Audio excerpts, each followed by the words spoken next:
You make my point. That as long as a white man does it, it's all right. A black man is supposed to have no feelings.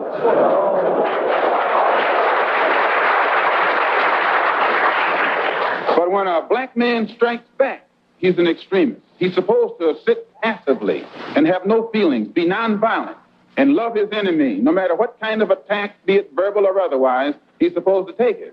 But if he stands up and in any way tries to defend himself, then he's an extremist.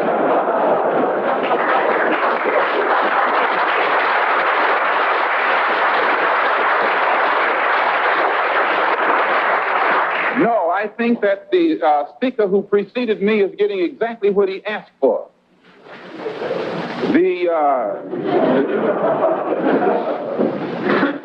My reason for believing in extremism, intelligently directed extremism, extremism in defense of liberty, extremism in quest of justice, is because I firmly believe in my heart that the day that the black man takes an uncompromising step and realizes that he's within his rights, when his own freedom is being jeopardized, to use any means necessary to bring about his freedom or put a halt to that injustice, I don't think he'll be by himself. I live in America where there are only 22 million blacks against probably 160 million whites. One of the reasons that I am in no way reluctant or hesitant to do whatever is necessary to see that black people do something to protect themselves, I honestly believe that the day that they do, many whites will have more respect for them, and that there will be more whites on their side than are now on their side with these little wishy-washy love thy enemy approach that they've been using up to now. And if I'm wrong, then you are racialists.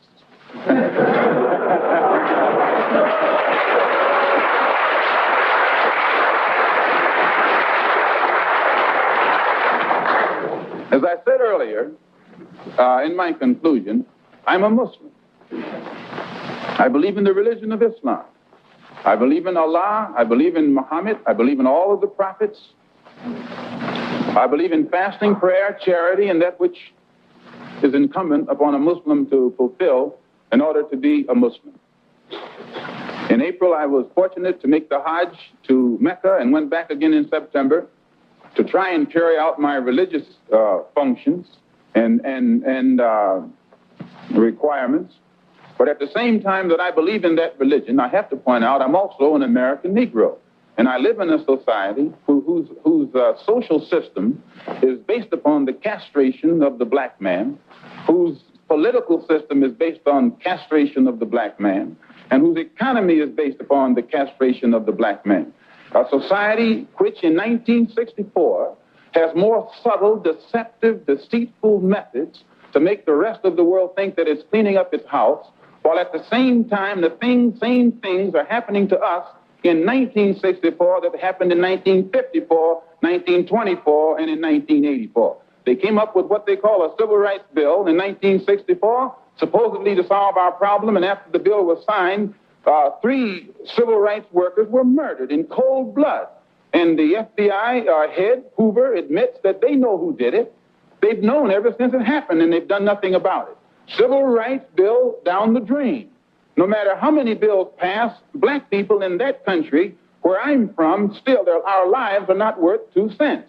And the government has shown its inability, or either its unwillingness, to do whatever is necessary to protect life and property where the black American is concerned. So my contention is that whenever a people come to the conclusion that the government which they have supported proves itself unwilling or proves itself unable to protect our lives and protect our property because we have the wrong color skin, we are not human beings unless we ourselves band together and do whatever, however, whenever is necessary to see that our lives and our property is protected. And I doubt that any person in here would refuse to do the same thing were he in the same position, or I should say, were he in the same condition.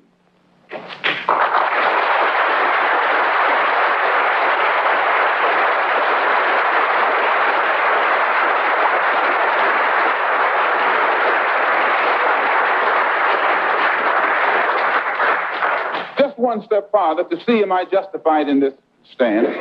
And I say, I'm speaking as a black man from America, which is a racist society. No matter how much you hear it talk about democracy, it's as racist as South Africa or as racist as Portugal or as racist as any other racialist society on this earth. The only difference between it and South Africa preaches separation and practices separation. America preaches integration and practices segregation. This is the only difference. They don't practice what they preach. Whereas South Africa preaches and practices the same thing. I have more respect for a man who lets me know where he stands, even if he's wrong, than the one who comes up like an angel and is nothing but a devil.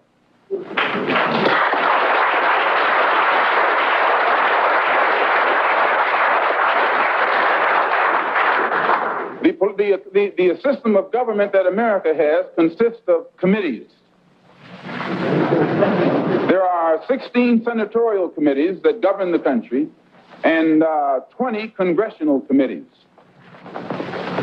10 of the 16 senatorial committees are in the hands of Southern racialists, senators, who are racialists. 13 of the 20, this was before the last election. I think it's even more so now.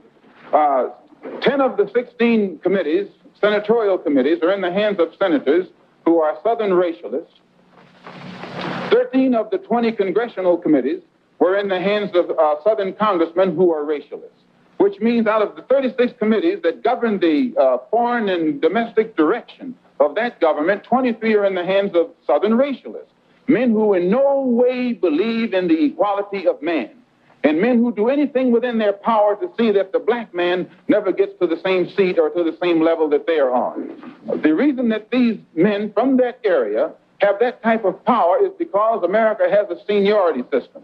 And these who have that seniority have been there longer than anyone else because the black people in the areas where they live can't vote.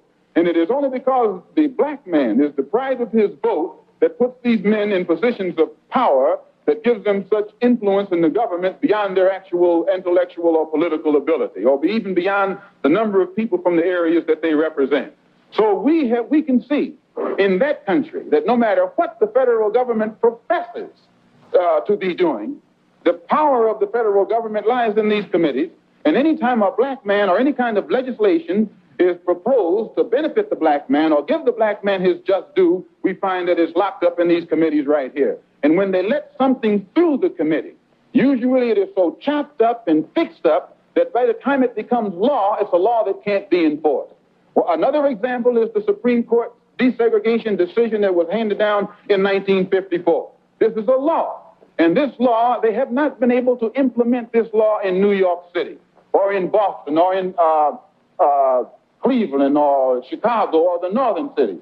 And my contention is that any time you have a country, supposedly a democracy, supposedly the land of the free and the home of the brave, and it can't enforce laws, even in the northernmost cosmopolitan and progressive part of it, that will benefit a black man, if those laws can't be enforced or that law can't be enforced, how much heart do you think we will get when they pass some civil rights legislation which only involves more laws? If they can't enforce this law, they'll never enforce those laws. So my contention is that we are faced with a racialistic society, a society in which they are deceitful, deceptive, and the only way we can bring about a change is to talk the kind of language, speak the language that they understand.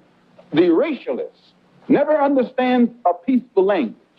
The racialist never understands the nonviolent language. The racialist, he's spoken his language to us for 400 years. We have been the victim of his brutality. We are the ones who face his dogs that tear the flesh from our limbs, only because we want to enforce the Supreme Court decision. We are the ones who have our skulls crushed, not by the Ku Klux Klan, but by policemen, only because we want to enforce what they call the Supreme Court decision. We are the ones upon whom water hoses are turned with pressure so hard that it rips the clothes from our backs. Not men, but the clothes from the backs of women and children. You've seen it yourself. Only because we want to enforce what they call the law. Well, anytime you live in a society supposedly based upon law, and it doesn't enforce its own law because the color of a man's skin happens to be wrong, then I say those people are justified to resort to any means necessary to bring about justice where the government can't give them justice.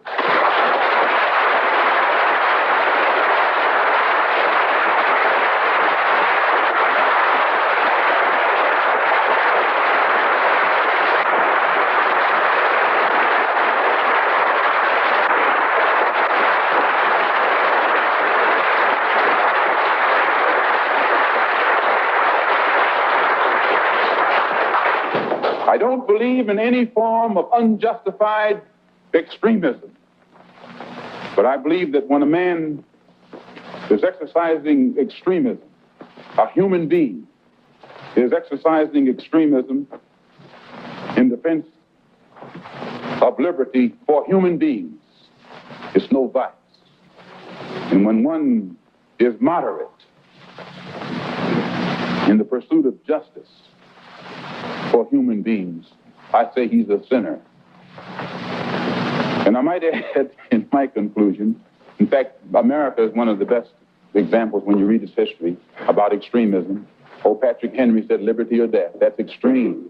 Very extreme.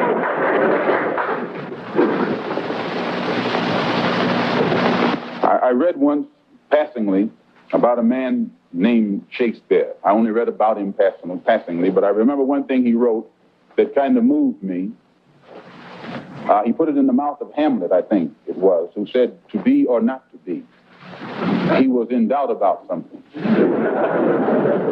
Whether it was nobler in the mind of man to suffer the slings and arrows of outrageous fortune, moderation, or to take up arms against the sea of troubles and by opposing, end them.